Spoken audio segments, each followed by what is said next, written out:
আপনি ভুলে গেছেন কিভাবে? আপনি কাফনের কথা কিভাবে ভুলে গেছেন?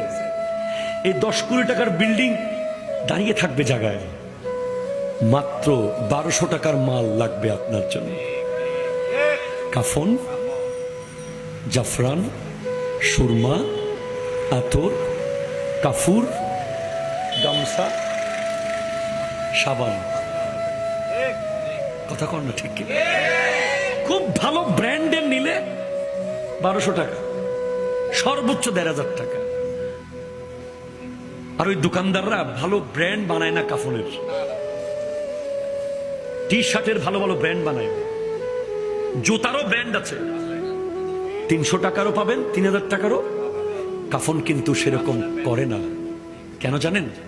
কারণ তারা জানে যে কোনো মানুষ মরে যাওয়ার পরে তাকে ব্র্যান্ডের কাফন পরানোর প্রয়োজন পড়বে না, পরিবারের কোনো মতে দিয়ে দেবে। ঠিক কিনা জোরে বলেন না? বরঞ্চ আরো কম দামিটা কিনে দেবে। দুনিয়া এমন, এটাই দুনিয়া। যতক্ষণ আপনি দাঁড়িয়ে আছেন, বন্ধু বান্ধব, জোশ, খ্যাতি, অফিস, দোকান পাট সব